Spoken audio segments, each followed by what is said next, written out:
La esperanza, cuento de José Echegaray. La mayor parte de las aguas medicinales son muy antiguas. Brotaron del seno de la tierra en épocas remotas y tienen a su favor sus méritos propios y el prestigio de la tradición. No así las de Fuente Cálida, que son modernísimas. Un día se sintió un terremoto en una de las sierras más ásperas de la península.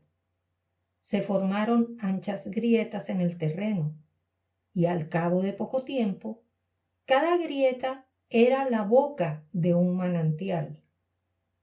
Y la casualidad y algún análisis que otro, practicado por médicos o químicos de la región, vinieron a demostrar que los nuevos manantiales eran eficacísimos para enfermedades diversas y principalmente para la tisis.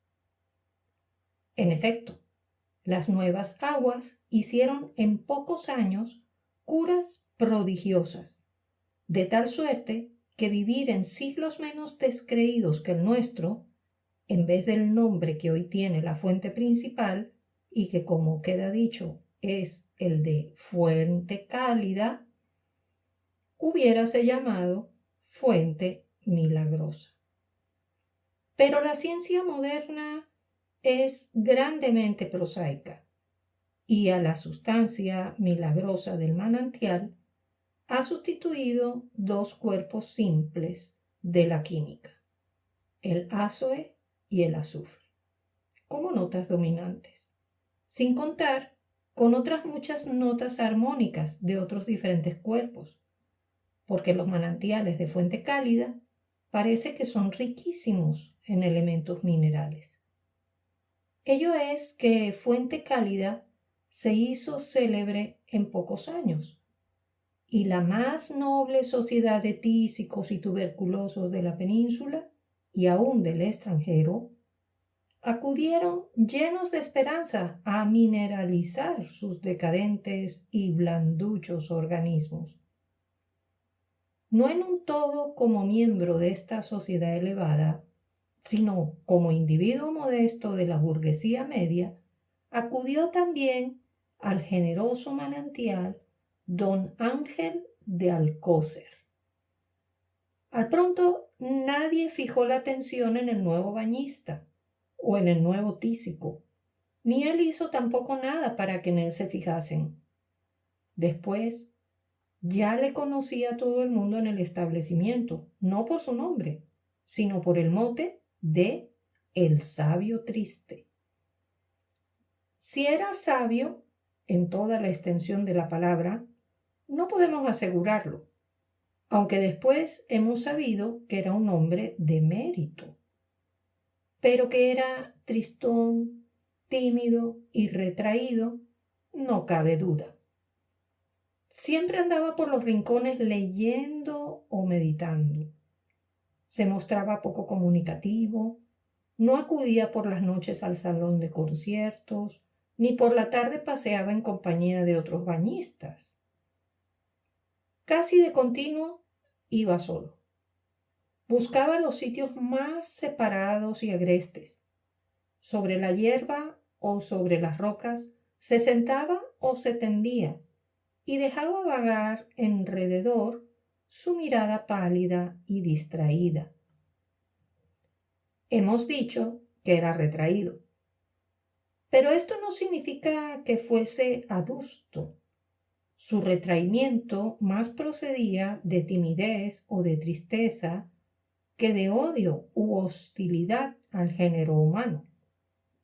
Con los niños y con los animales era comunicativo y cariñoso, tanto que algunos bañistas no le llamaban el sabio tristón, sino el amigo de los animales.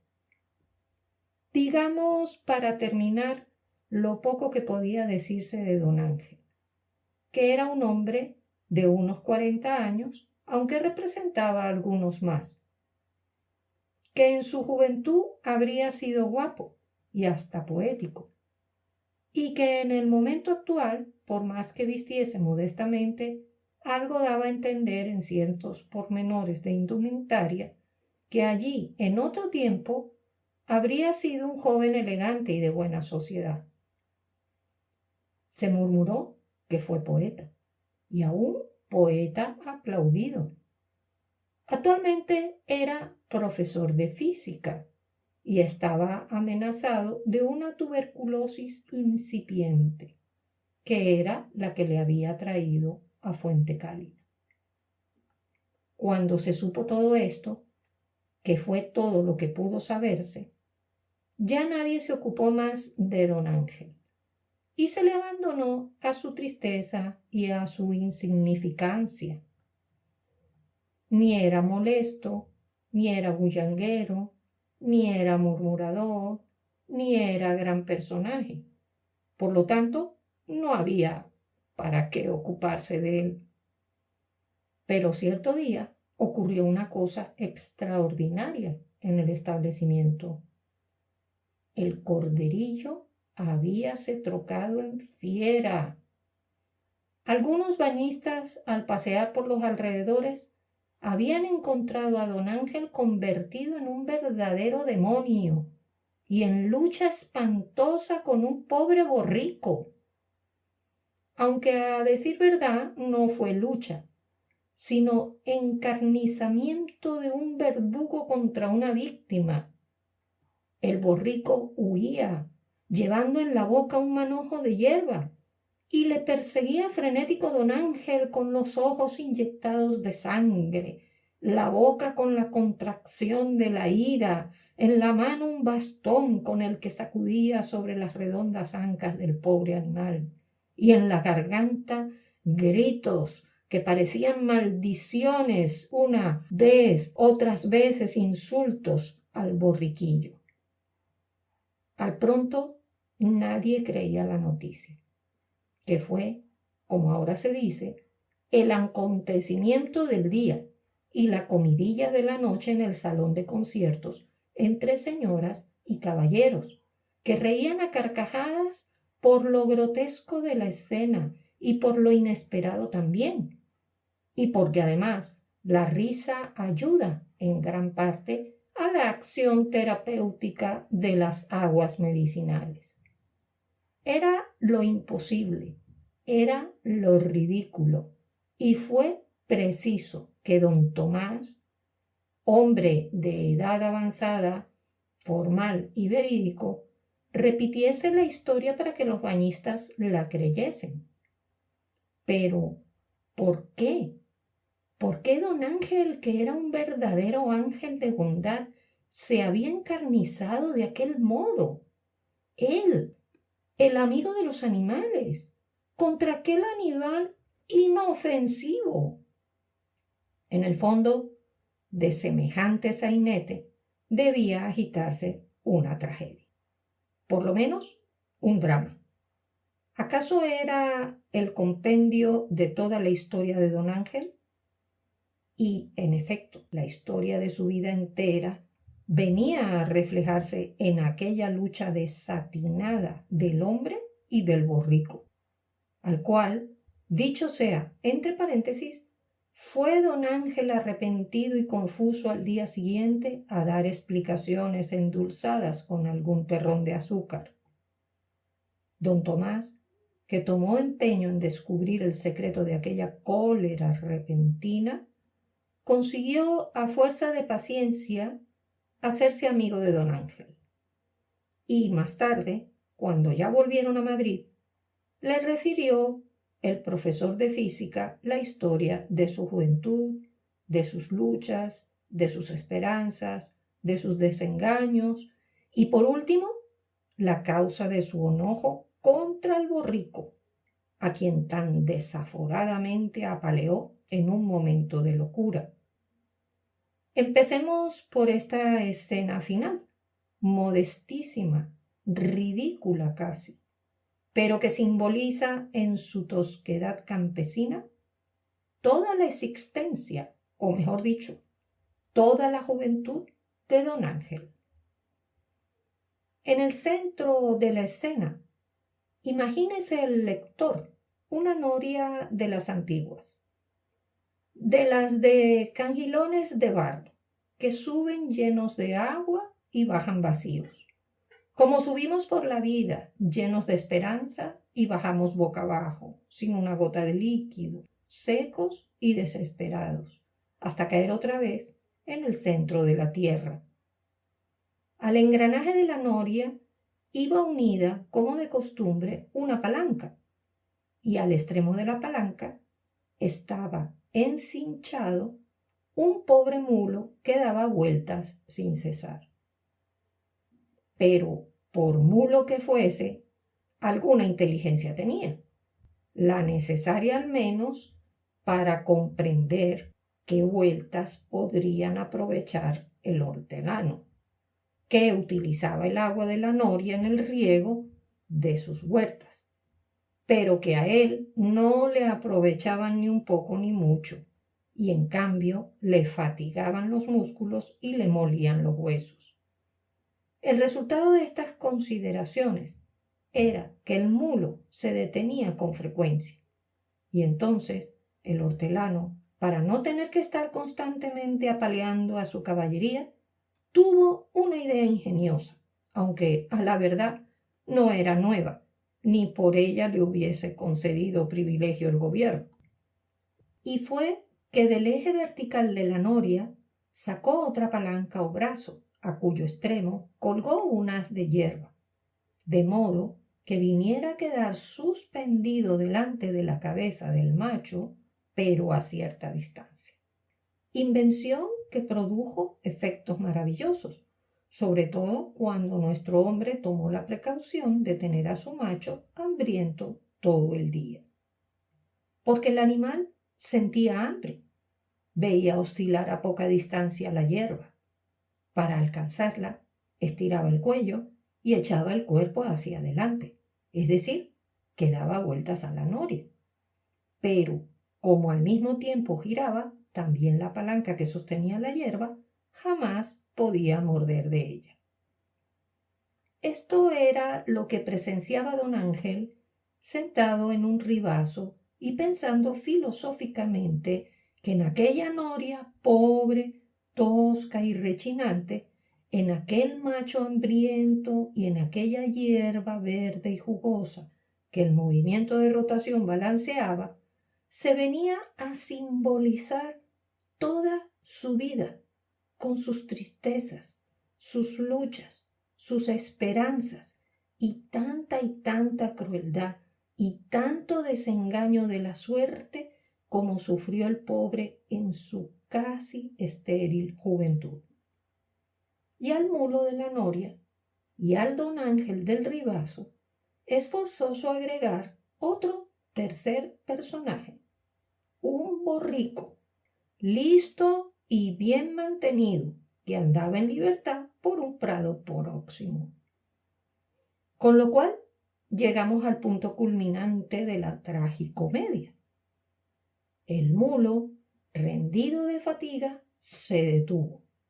El manojo de hierba quedó inmóvil, siempre a la misma distancia de la hambrienta boca del animal. Y, aprovechando aquella parada, el borrico del prado se acercó lenta y tranquilamente y empezó a comer los tallos y hojas más desprendidos del haz en los mismos hocicos del fatigado y desesperado mulo, concluyendo por arrancar el haz entero. Aquí fue donde perdió la paciencia don Ángel. Recuerdos crueles, hondas desesperaciones, muchas lágrimas de dolor, muchos gritos ahogados en largas noches de vigilia acudieron en tropel a su memoria. La sangre le subió al cerebro, los ojos se le inyectaron, perdió el dominio de sí mismo, no vio lo que le rodeaba, sino otro cuadro bien distinto, porque todo se le transformó. El círculo de la noria era el círculo en que había girado su existencia, siempre el mismo, siempre seco y estéril, Aquel mulo no era un animal cualquiera, era la imagen fiel de don Ángel, porque don Ángel no era orgulloso, más bien era humilde y no se sentía humillado al compararse con aquella bestia de trabajo. Antes bien, se había dicho a sí mismo muchas veces: pero qué bestia eres, Ángel. Aquel trabajo era como el suyo, penosísimo, siempre estéril para sí, siempre jugoso y destilando riego fecundo para los demás. Aquel haz de hierba tan verde, tan lustrosa, era como el símbolo rústico de sus esperanzas, que también eran verdes, porque es el color propio de toda ilusión que ante nosotros flota y que nunca alcanzamos. Y aquellas esperanzas tenían un nombre, uno solo. Se llamaban Adela, una chica preciosa, de quien estuvo enamorado don Ángel en aquellos tiempos en que se llamaba Angelito, y en que así le llamaba ella con su voz dulcísima. Por ella trabajó Ángel como un desesperado durante 6 o 7 años. Por ella fue periodista, fue poeta, fue autor dramático, y alentado por aquella esperanza y por aquella mujer, obtuvo algunos triunfos que duraban un día o una noche y que luego se desvanecían en la nada, roca que rueda al fondo y que él tenía que subir a la cresta constantemente.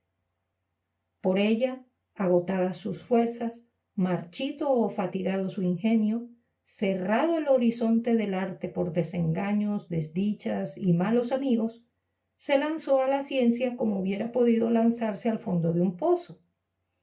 Y bregando y presentándose a unas y otras oposiciones, al fin obtuvo una cátedra de 12.000 reales. Y llegado a este punto, se detuvo jadeante, como se había detenido el mulo de la noria, y ofreció su mano blanca o morena, que esto no se sabe a punto fijo, a su adorada Adelita. Pero ay, que la niña tenía otras aspiraciones más en armonía con su hermosura. Ello fue que se presentó de pronto un nuevo pretendiente, don Anacleto, hombre de 50 años, corpulento, feo, calvo y riquísimo. Él no había dado nunca vueltas a la noria como Ángel. Él vagaba libremente en carretela y llegó y venció. Y Adela fue suya, ni más ni menos como había sido del borriquillo del prado el haz de hierba tan penosa y tan estérilmente perseguida por el pobre mulo de la noria.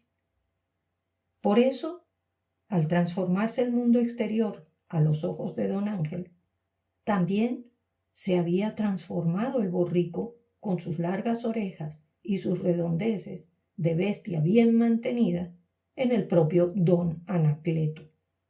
Y esta fue la transformación más espontánea y por lo tanto menos difícil que tuvo que realizar la sobreexcitada imaginación del antiguo poeta. Y he aquí por qué, sin saber lo que hacía, cediendo a instinto e impulso, saciando antiguos rencores y tomando estrepitosas venganzas, había apaleado al borrico mientras éste huía por el prado llevándose entre los dientes, como en asnal estuche, el jugoso manojo de hierba.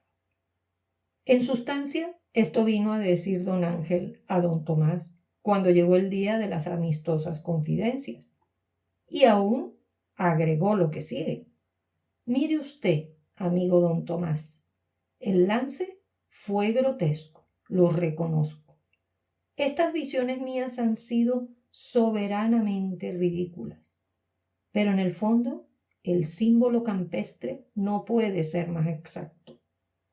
Lo ha sido hasta el fin, porque yo le quité al borrico el haz de hierba y se la llevé al mulo, y el mulo no la quiso. Sin duda, la hierba estaba marchita por el sol de todo el día y mascullada por el borriquillo, y de este modo le repugnaba lo que antes le apetecía. Debía ser un mulo dotado de sentimientos delicadísimos. Pues bien, esto me pasó a mí.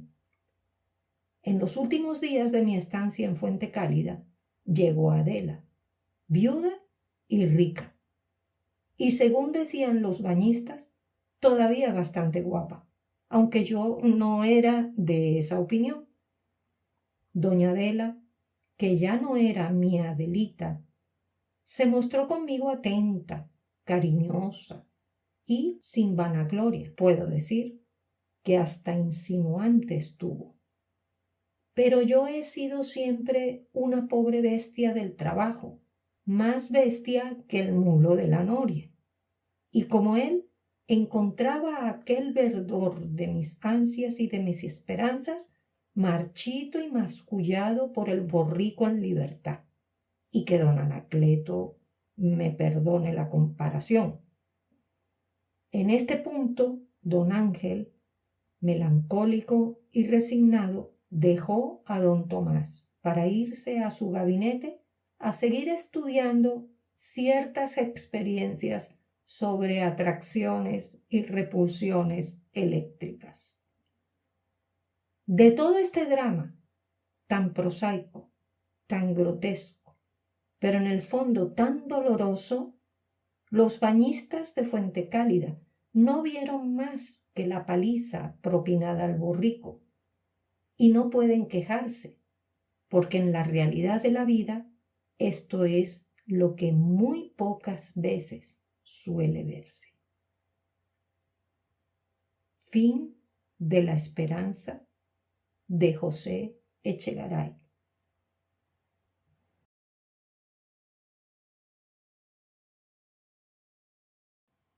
La flor de la salud. Cuento de Emilia Pardo Bazán. No lo dude usted, declaró el médico, afirmándose las gafas con el pulgar y el anular de la abierta mano izquierda. He realizado una curación sobrenatural, milagrosa, digna de la piscina de Lourdes.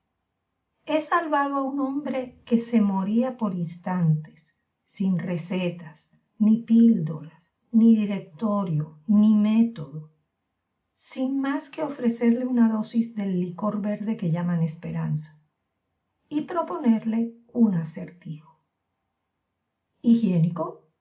Botánico. ¿Y quién era el enfermo? El desahuciado, dirá usted. Norberto Quiñones. Norberto Quiñones. Ahora sí que admiro su habilidad, doctor, y le tengo más que por médico, por taumaturgo. Ese muchacho que había nacido robusto y fuerte, al llegar a la juventud, se encenagó en vicios y se precipitó a 1000 enormes disparates, apuestas locas y brutales regodeos. Tal se puso que la última vez que le vi en sociedad no le conocía. Creí que me hablaba un espectro, un alma de otro mundo. El mismo efecto me produjo a mí, repuso el doctor. Difícilmente se hallará demacración semejante ni ruina fisiológica más total. Ya usted sabe que Norberto, rico y refinado, vivía en un piso coquetón, muy acolchadito y lleno de baratijas.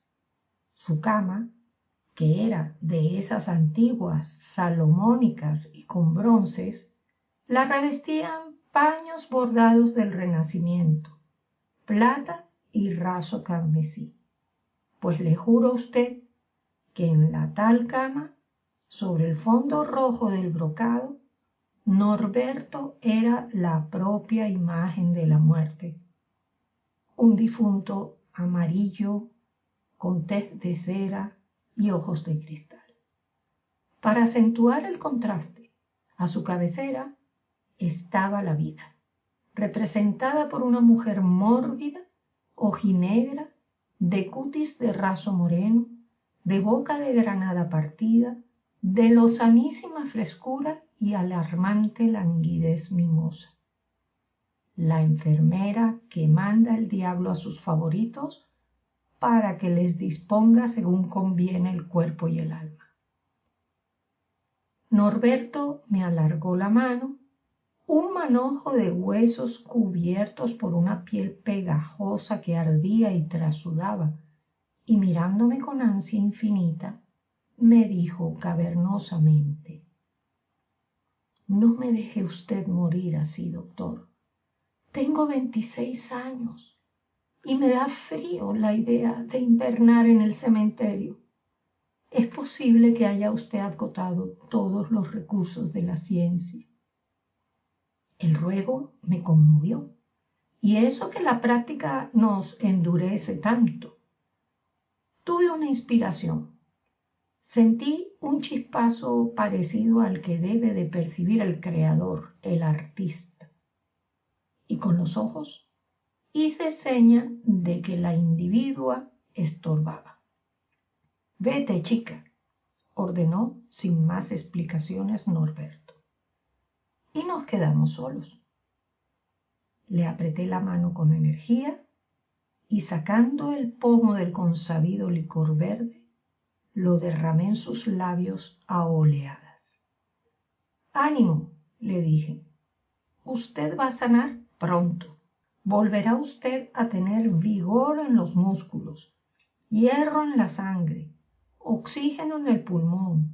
Las funciones de su organismo serán otra vez normales, plácidas y oportunas.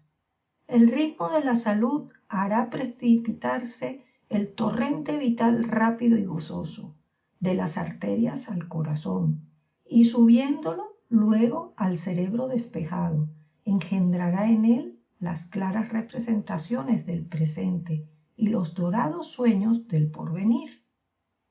Estoy seguro de lo que prometo. Seguro. ¿Lo oye? Usted sanará. No debo ocultarle a usted que la ciencia, lo que se dice la ciencia, ya no me ofrece recurso alguno nuevo ni útil.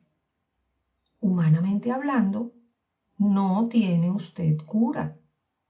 Pero donde acaba la naturaleza, principia lo sobrenatural y portentoso, que no es sino lo desconocido o inclasificado. La casualidad me permite ofrecer a usted el misterioso remedio que le devolverá instantáneamente todo cuanto perdió. Cualquiera pensaría que al hablarle así a Norberto iba a mirarme con honda desconfianza, sospechando una piadosa engañifa. ¡Ah! Y qué poco conocería quien tal imaginase la condición de nuestro espíritu, en cuyos ocultos repliegues late permanentemente la credulidad dispuesta a adoptar forma superior y llamarse fe. Los ojos de Norberto se animaban. Un tinte rosado se difundía por sus pómulos. Ansioso, incorporado casi, se cogía a mi levita, interrogándome con su actitud. «Ay», le dije, «una flor que devuelve instantáneamente la salud al que tiene la fortuna de descubrirla y cortarla por su propia mano. Esta condición precisa y el no saberse dónde ni cuándo se produce la tal flor son causa de que por ahora se hayan aprovechado de ella poquísimos enfermos. Digo que no se sabe dónde ni cuándo se produce, porque si bien suele encontrarse en las más altas montañas, también afirman que brota en la orilla del mar, a poca profundidad, entre las peñas, pero a veces, en leguas y leguas de costa o de monte, no aparece ni rastro de la flor, En cambio, tiene la ventaja de que no puede confundirse con ninguna otra. Imagínese usted la alegría del que la ve. Es del tamaño de una avellana. Su forma imita bastante bien la de un corazón.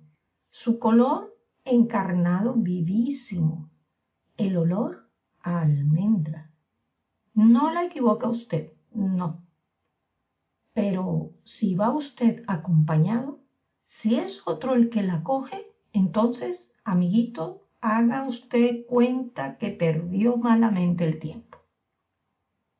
No afirmo que Norberto creyese a pie juntillas lo que yo iba encajándole con imperturbable seriedad y calor persuasivo. Si he de ser franco, supongo que dudó, y hasta me tuvo a ratos por un patrañero, un visionario o un socarrón malicioso. Sin embargo, yo sabía que no habían de caer en saco roto mis palabras, porque a la larga siempre admitimos lo que nos consuela, y más en la suprema hora en que nos invade la desesperación y quisiéramos agarrarnos, aunque fuese a un hilito de araña muy sutil. La expresión del rostro de Norberto cambió 2 o 3 veces. Le vi pasar del escepticismo a la confianza loca. Y por último, tomándome la mano entre las suyas febriles, exclamó trémulo de afán: ¿Puede usted jurarme que no se está burlando de un moribundo? No sé si usted conoce mi modo de pensar en esto del juramento. Le atribuyo escasísimo valor. Es una fórmula caballeresca, romántica e idealista, que entraña la afirmación de la inmutabilidad de nuestros sentimientos y convicciones, de que se derivan nuestros actos, siendo así que la idea y la acción nacen de circunstancias actuales, vivas y urgentes. No dando valor al juramento, ni moral tampoco, se lo da al perjuicio. Juré en falso, pues con absoluta frescura, calma y convencimiento de hacer bien. Y juré en falso, invocando el nombre de Dios, en la seguridad de que Dios, que es benigno, también quería que el milagro se hiciese. Y empezó a hacerse desde aquel mismo punto. Norberto, electrizado con la certeza de poder vivir, se irguió. Se echó de la cama. Sin ayuda de nadie, fue hasta la puerta. Llamó a su ayuda de cámara y le ordenó preparar inmediatamente maletas y mantas de camino. Solito, le repetí. No olvidarse, solito. Ya lo creo que se fue solito Norberto. Desde su partida, todas las mañanas me desperté con miedo de recibir la esquela orlada de luto. Pasó, sin embargo, 1 año y medio. Encontré a los amigos del enfermo. Averigüé que nada se sabía de su paradero, pero que vivía.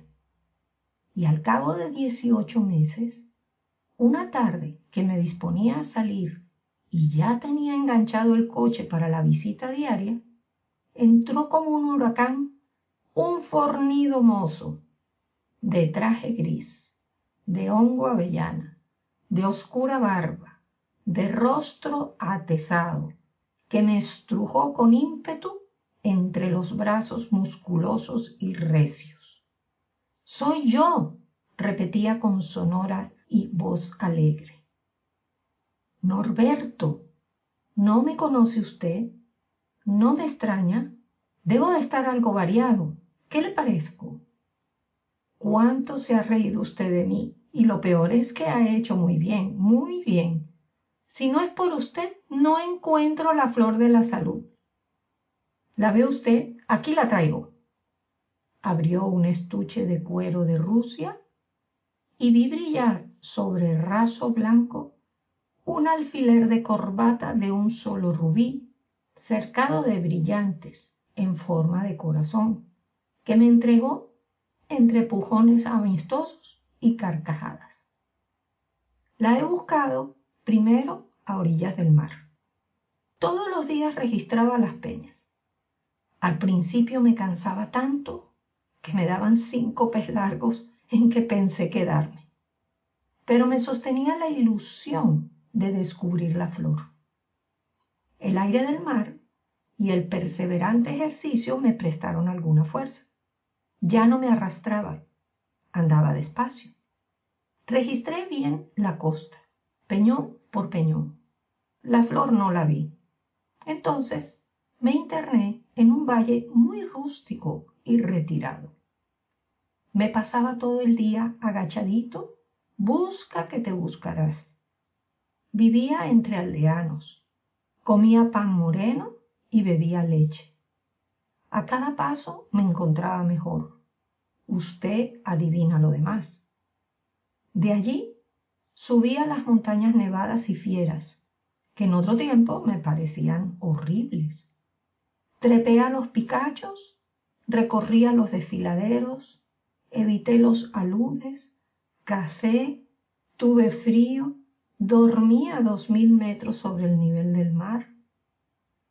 Y un día, embriagado por el ambiente purísimo, sintiendo carnes de acero bajo mi piel de bronce, recuerdo que caí de rodillas en una meseta y creí ver entre el musgo nuevo, húmedo y escarchado por el deshielo, la roja flor.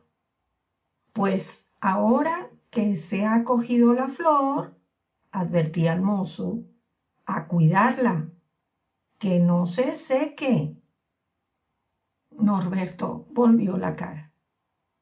Al anochecer del día siguiente, le vi por casualidad de lejos.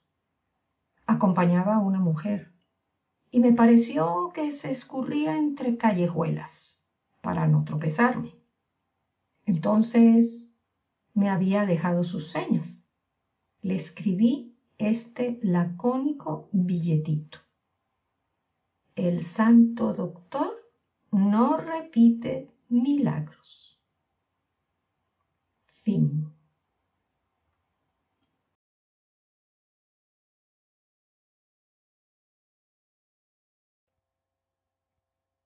Los deseos. Cuento de Fernán Caballero.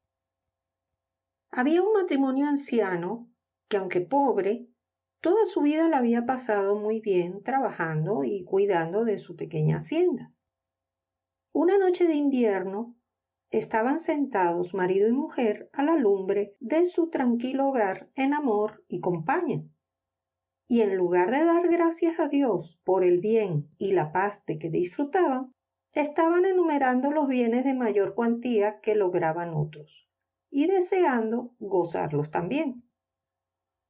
Si yo, en lugar de mi hacecilla, decía el viejo, que es de mal terruño y no sirve sino para revolcadero, tuviese el rancho del tío Polainas.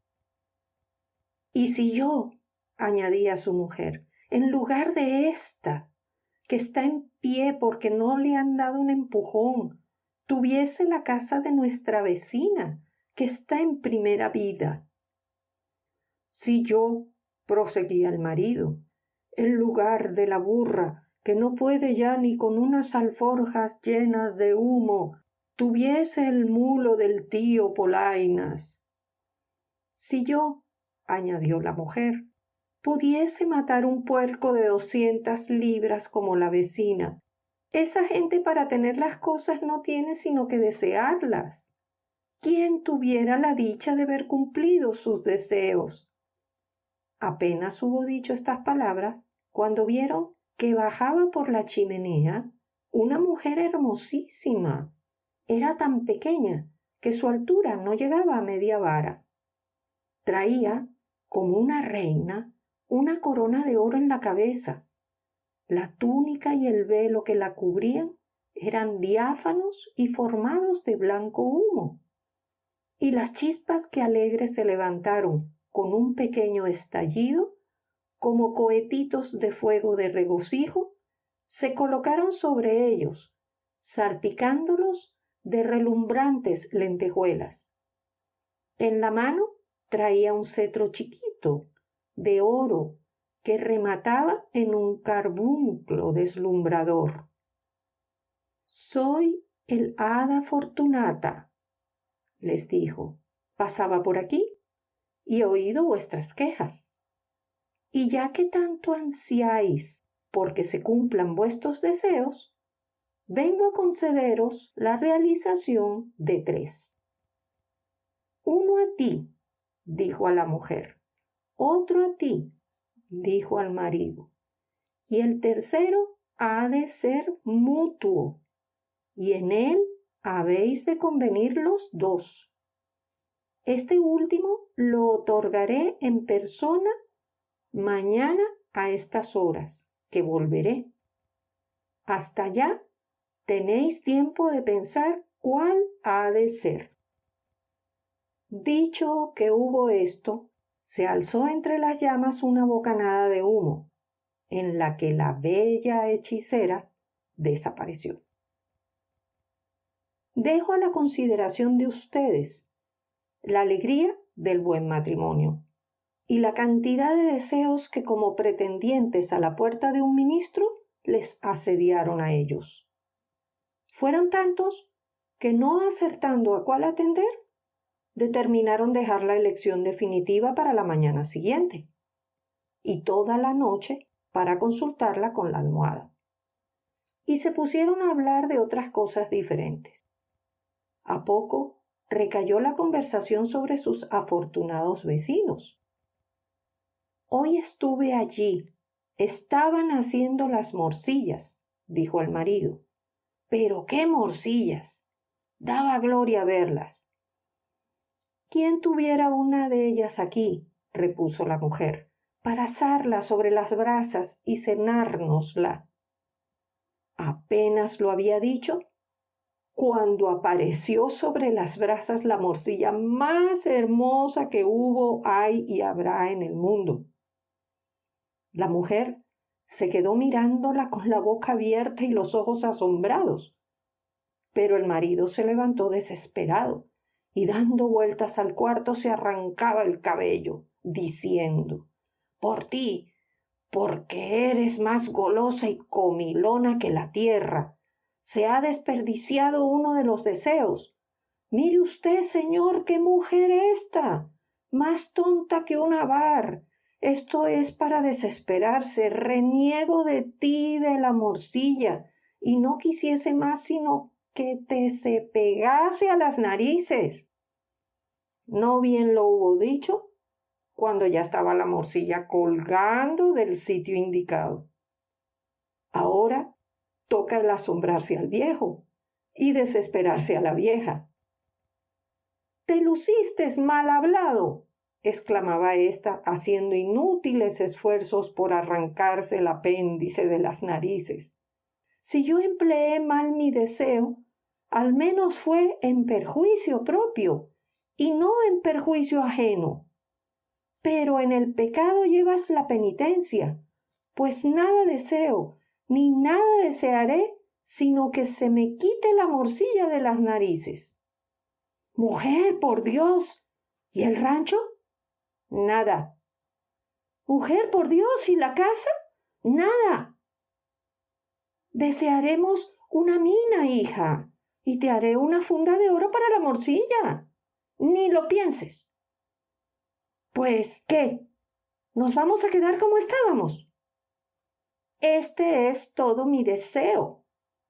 Por más que siguió rogando el marido, nada alcanzó de su mujer, que estaba por momentos más desesperada con su doble nariz y apartando a duras penas al perro y al gato que se querían abalanzar a ella.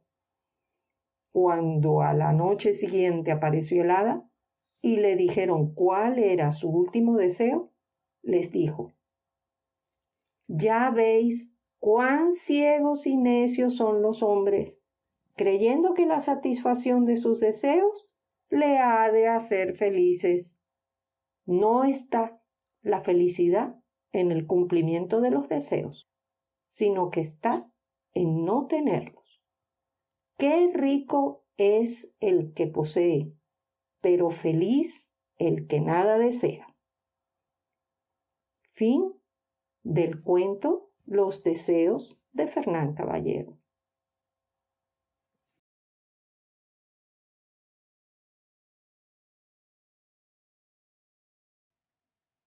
La Achirana del Inca. A Teodorico Olachea. En 1412, el Inca Pachacútec, acompañado de su hijo, el príncipe imperial Yupanqui, y de su hermano Cápac Yupanqui, emprendió la conquista del Valle de Ica, cuyos habitantes, si bien de índole pacífica, no carecían de esfuerzo y elementos para la guerra. Comprendiéndolo así el sagaz monarca, y antes de recurrir a las armas, propuso a los iqueños que se sometiesen a su paternal gobierno. Avinieron estos de buen grado, y el Inca y sus 40,000 guerreros fueron cordial y espléndidamente recibidos por los naturales. Visitando Pachacútec, el feraz territorio que acababa de sujetar a su dominio, detúvose una semana en el pago llamado Tate. Propietaria del pago era una anciana a quien acompañaba una bellísima doncella, hija suya. El conquistador de pueblos creyó también de fácil conquista el corazón de la joven. Pero ella, que amaba a un galán de la comarca, tuvo la energía que sólo el verdadero amor inspira para resistir a los enamorados juegos del prestigioso y omnipotente soberano. Al fin, Pachacútec perdió toda esperanza de ser correspondido, y tomando entre sus manos las de la joven, la dijo, no sin ahogar antes un suspiro: «Quédate en paz, paloma de este valle, y que nunca la niebla del dolor tienda su velo sobre el cielo de tu alma. Pídeme alguna merced que a ti y a los tuyos haga recordar siempre el amor que me inspiraste». «Señor», le contestó la joven, poniéndose de rodillas y besando la orla del manto real, «grande eres, y para ti no hay imposible. Venciérasme con tu nobleza, a no tener ya el alma esclava de otro dueño. Nada debo pedirte, que quien dones recibe, obligada queda. Pero si te satisface la gratitud de mi pueblo, ruégote que des agua a esta comarca. Siembra beneficios y tendrás cosecha de bendiciones. Reina, Señor, sobre corazones agradecidos, más que sobre hombres que tímidos se inclinan ante ti, deslumbrados por tu esplendor. Discreta eres, doncella de la negra crencha, y así me cautivas con tu palabra, como con el fuego de tu mirada. Adiós, ilusorio ensueño de mi vida. Espera 10 días, y verás realizado lo que pides. Adiós, y no te olvides de tu rey». Y el caballeroso monarca, subiendo al anda de oro que llevaban en hombros los nobles del reino, continuó su viaje triunfal.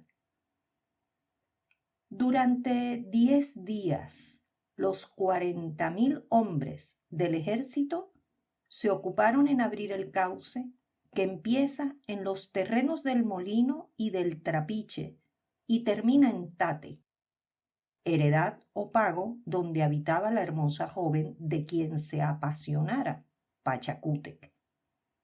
El agua de la Achirana del Inca suministra abundante riego a las haciendas, que hoy se conocen con los nombres de Chavalina, Belén, San Jerónimo, Tacama, San Martín, Mercedes, Santa Bárbara, Chamchajaya, Santa Elena, Vista Alegre, Sáenz, Parcona, Tayama, Pongo, Pueblo Nuevo, Sunampe y, por fin, Tate.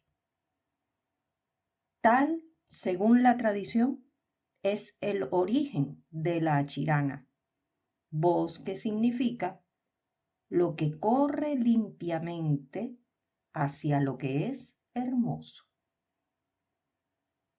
Fin de la Achirana del Inca.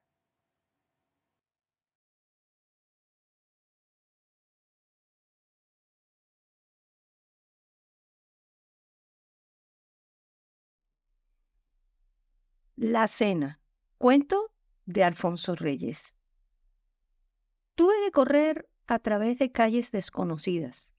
El término de mi marcha parecía correr delante de mis pasos, y la hora de la cita palpitaba ya en los relojes públicos. Las calles estaban solas. Serpientes de focos eléctricos bailaban delante de mis ojos. A cada instante surgían glorietas circulares, sembrados arriates cuya verdura, a la luz artificial de la noche, cobraba una elegancia irreal. Creo haber visto multitud de torres. No sé si en las casas, si en las glorietas, que ostentaban a los cuatro vientos, por una iluminación interior, 4 redondas esferas de reloj. Yo corría azuzado por un sentimiento supersticioso de la hora. Si las 9 campanadas, me dije, me sorprenden sin tener la mano sobre la aldaba de la puerta, algo funesto acontecerá. Y corría frenéticamente, mientras recordaba haber corrido a igual hora por aquel sitio y con un anhelo semejante. ¿Cuándo? Al fin, los deleites de aquella falsa recordación me absorbieron de manera que volví a mi paso normal sin darme cuenta. De cuando en cuando, desde las intermitencias de mi meditación, veía que me hallaba en otro sitio y que se desarrollaban ante mí nuevas perspectivas de focos, de placetas sembradas, de relojes iluminados. No sé cuánto tiempo transcurrió en tanto que yo dormía en el mareo de mi respiración agitada. De pronto, 9 campanadas sonoras resbalaron con metálico frío sobre mi epidermis. Mis ojos, en la última esperanza, cayeron sobre la puerta más cercana. Aquel era el término. Entonces, para disponer mi ánimo, retrocedí hacia los motivos de mi presencia en aquel lugar. Por la mañana, el correo me había llevado una esquela breve y sugestiva. En el ángulo del papel se leían manuscritas las señas de una casa. La fecha era del día anterior. La carta decía solamente: Doña Magdalena y su hija Amalia esperan a usted a cenar a las 9 de la noche. Ah, si no faltara. Ni una letra más. Yo siempre consiento en las experiencias de lo imprevisto. El caso, además, ofrecía singular atractivo.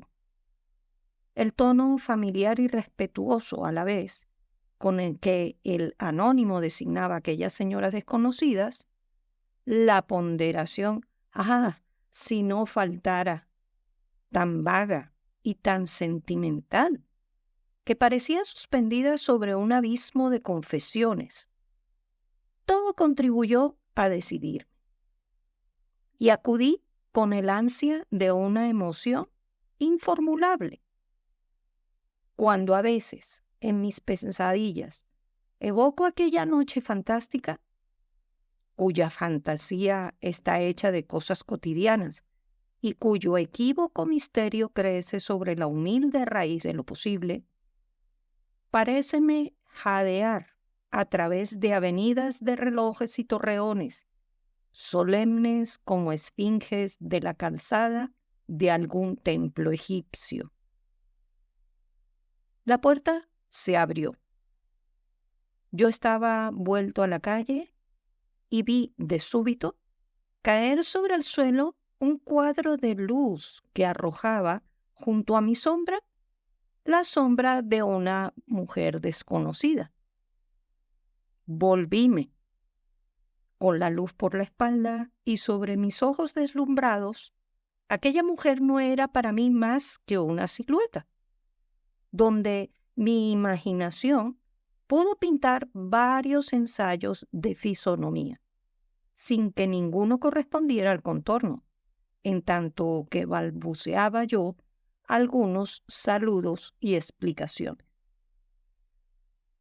«Pase usted, Alfonso». Y pasé, asombrado de oírme llamar como en mi casa. Fue una decepción el vestíbulo. Sobre las palabras románticas de la esquela, a mí al menos me parecían románticas, había yo fundado la esperanza de encontrarme con una antigua casa, llena de tapices, de viejos retratos y de grandes sillones. Una antigua casa sin estilo, pero llena de respetabilidad. A cambio de esto, me encontré con un vestíbulo diminuto y con una escalerilla frágil, sin elegancia, lo cual más bien prometía dimensiones modernas y estrechas en el resto de la casa. El piso era de madera encerada. Los raros muebles tenían aquel lujo frío de las cosas de Nueva York. Y en el muro, tapizado de verde claro, gesticulaban como imperdonable signo de trivialidad 2 o 3 máscaras japonesas. Hasta llegué a dudar, pero alcé la vista y quedé tranquilo. Ante mí, vestida de negro, esbelta, digna, la mujer que acudió a introducirme me señalaba la puerta del salón. Su silueta se había colorado ya de facciones. Su cara me habría resultado insignificante, a no ser por una expresión marcada de piedad. Sus cabellos castaños, algo flojos en el peinado, acabaron de precipitar una extraña convicción en mi mente. Todo aquel ser me pareció plegarse y formarse a las sugestiones de un nombre. «¿Amalia?», pregunté. «Sí», y me pareció que yo mismo me contestaba. El salón, como lo había imaginado, era pequeño, mas el decorado, respondiendo a mis anhelos, chocaba notoriamente con el del vestíbulo. Allí estaban los tapices y las grandes sillas respetables, la piel de oso al suelo, el espejo, la chimenea, los jarrones, el piano de candeleros lleno de fotografías y estatuillas, el piano en que nadie toca. Y junto al estrado principal, el caballete con un retrato amplificado y manifiestamente alterado, el de un señor de barba partida y boca grosera. Doña Magdalena, que ya me esperaba instalada en un sillón rojo, vestía también de negro y llevaba al pecho una de aquellas joyas gruesísimas de nuestros padres, una bola de vidrio con un retrato interior ceñida por un anillo de oro. El misterio del parecido familiar se apoderó de mí. Mis ojos iban, inconscientemente, de doña Magdalena a Amalia, y del retrato a Amalia. Doña Magdalena, que lo notó, ayudó mis investigaciones con alguna exégesis oportuna. Lo más adecuado hubiera sido sentirme incómodo, manifestarme sorprendido, provocar una explicación. Pero doña Magdalena y su hija Amalia me hipnotizaron desde los primeros instantes con sus miradas paralelas. Doña Magdalena era una mujer de 60 años, así es que consintió en dejar a su hija los cuidados de la iniciación. Amalia charlaba. Doña Magdalena me miraba. Yo estaba entregado a mi ventura. A la madre tocó, es de rigor, recordarnos que era ya tiempo de cenar. En el comedor la charla se hizo más general y corriente. Yo acabé por convencerme de que aquellas señoras no habían querido más que convidarme a cenar. Y a la segunda copa de Chablis me sentí sumido en un perfecto egoísmo del cuerpo lleno de generosidades espirituales. Charlé, reí y desarrollé todo mi ingenio, tratando interiormente de disimularme la irregularidad de mi situación. Hasta aquel instante, las señoras habían procurado parecerme simpáticas. Desde entonces sentí que había comenzado yo mismo a serles agradable. El aire piadoso de la cara de Amalia se propagaba por momentos a la cara de la madre. La satisfacción enteramente fisiológica del rostro de doña Magdalena descendía a veces al de su hija. Parecía que estos dos motivos flotasen en el ambiente, volando de una cara a la otra. Nunca sospeché los agrados de aquella conversación. Aunque ella sugería vagamente no sé qué evocaciones de Sudermann, con frecuentes rondas al difícil campo de las responsabilidades domésticas y, como era natural en mujeres de espíritu fuerte, súbitos relámpagos ibsenianos. Yo me sentía tan a mi gusto como en casa de alguna tía viuda y junto a alguna prima, amiga de la infancia, que ha comenzado a ser solterona. Al principio, la conversación giró toda sobre cuestiones comerciales, económicas, en que las dos mujeres parecían complacerse. No hay asunto mejor que este cuando se nos invita a la mesa en alguna casa donde no somos de confianza. Después, las cosas siguieron de otro modo. Todas las frases comenzaron a volar como enredor de alguna lejana petición. Todas tendían a un término que yo mismo no sospechaba. En el rostro de Amalia apareció al fin una sonrisa aguda, inquietante. Comenzó visiblemente a combatir contra alguna interna tentación. Su boca palpitaba a veces con el ansia de las palabras y acababa siempre por suspirar. Sus ojos se dilataban de pronto, fijándose con tal expresión de espanto o abandono en la pared que quedaba a mis espaldas, que más de una vez, asombrado, volví el rostro yo mismo. Pero Amalia no parecía consciente del daño que me ocasionaba. Continuaba con sus sonrisas, sus asombros y sus suspiros, en tanto que yo me estremecía cada vez que sus ojos miraron por sobre mi cabeza. Al fin, se entabló entre Amalia y doña Magdalena un verdadero coloquio de suspiros. Yo estaba ya desazonado. Hacia el centro de la mesa y, por cierto, tan baja que era una constante incomodidad, colgaba la lámpara de 2 luces. Y sobre los muros se proyectaban las sombras desteñidas de las 2 mujeres, en tal forma que no era posible fijar la correspondencia de las sombras con las personas. Me invadió una intensa depresión. y un principio de aburrimiento se fue apoderando de mí, de lo que vino a sacarme esta invitación insospechada. Vamos al jardín. Esta nueva perspectiva me hizo recobrar mis espíritus. Condujéronme a través de un cuarto cuyo aseo y sobriedad hacía pensar en los hospitales.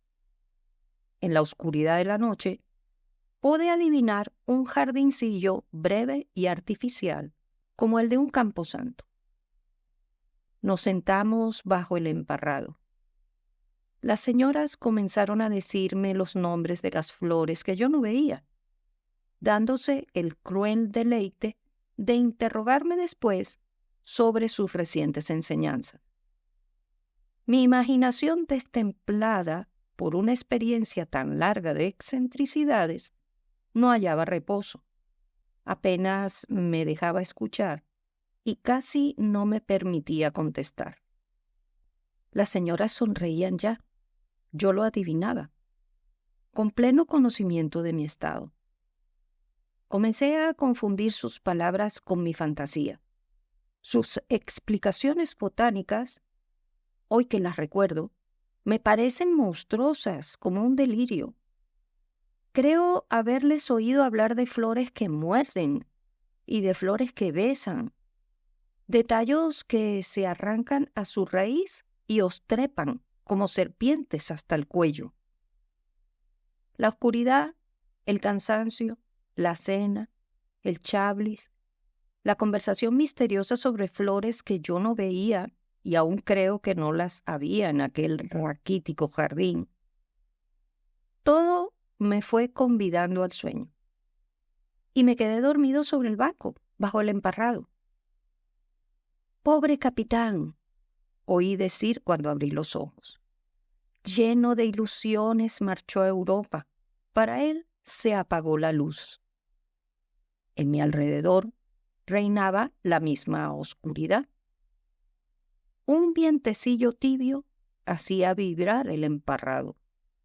Doña Magdalena y Amalia conversaban junto a mí, resignadas a tolerar mi mutismo. Me pareció que habían trocado los asientos durante mi breve sueño. Eso me pareció. Era el capitán de artillería, me dijo Amalia. Joven y apuesto, si los hay. Su voz temblaba. Y en aquel punto sucedió algo que en otras circunstancias me habría parecido natural. Pero entonces me sobresaltó y trajo a mis labios mi corazón. Las señoras, hasta entonces, solo me habían sido perceptibles por el rumor de su charla y de su presencia. En aquel instante, alguien abrió una ventana en la casa, y la luz vino a caer inesperada sobre los rostros de las mujeres. Y, ¡oh cielos!, los vi iluminarse de pronto autonómicos, suspensos en el aire, perdidas las ropas negras en la oscuridad del jardín, y con la expresión de piedad grabada hasta la dureza en los rasgos. Eran como las caras iluminadas en los cuadros de Chave el Viejo, astros enormes y fantásticos. Salté sobre mis pies sin poder dominarme ya. «¡Espere usted!», gritó entonces doña Magdalena. «Aún falta lo más terrible». Y luego, dirigiéndose a Amalia, «Hija mía, continúa, este caballero no puede dejarnos ahora y marcharse sin oírlo todo». «Y bien», dijo Amalia, «el capitán se fue a Europa. Pasó de noche por París, por la mucha urgencia de llegar a Berlín. Pero todo su anhelo era conocer París. En Alemania tenía que hacer no sé qué estudios en cierta fábrica de cañones.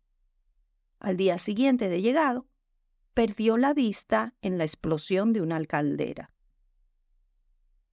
Yo estaba loco. Quise preguntar, ¿qué preguntaría? Quise hablar, ¿qué diría? ¿Qué había sucedido junto a mí? ¿Para qué me habían convidado? La ventana volvió a cerrarse, y los rostros de las mujeres volvieron a desaparecer. La voz de la hija resonó. ¡Ay! Entonces, y solo entonces fue llevado a París. A París, que había sido todo su anhelo. Figúrese usted que pasó bajo el arco de la estrella. Pasó ciego bajo el arco de la estrella, adivinándolo todo a su alrededor. Pero usted le hablará de París, ¿verdad? Le hablará del París que él no pudo ver.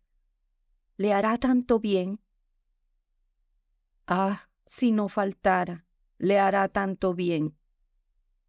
Y entonces me arrastraron a la sala, llevándome por los brazos como a un inválido. A mis pies se habían enredado las guías vegetales del jardín. Había hojas sobre mi cabeza. «Helo aquí», me dijeron, mostrándome un retrato. Era un militar. Llevaba un casco guerrero, una capa blanca y los galones plateados en las mangas, y en las presillas como 3 toques de clarín. Sus hermosos ojos, bajo las alas perfectas de las cejas, tenían un imperio singular. Miré a las señoras. Las 2 sonreían como en el desahogo de la misión cumplida. Contemplé de nuevo el retrato. Me vi yo mismo en el espejo. Verifiqué la semejanza. Yo era como una caricatura de aquel retrato. El retrato tenía una dedicatoria y una firma. La letra era la misma de la esquela anónima recibida por la mañana. El retrato había caído de mis manos, y las 2 señoras me miraban con una cómica piedad. Algo sonó en mis oídos como una araña de cristal que se estrellara contra el suelo. Y corrí a través de calles desconocidas. Bailaban los focos delante de mis ojos. Los relojes de los torreones me espiaban congestionados de luz. ¡Oh cielos! Cuando alcancé jadeante la tabla familiar de mi puerta, 9 sonoras campanadas estremecían la noche. Sobre mi cabeza había hojas.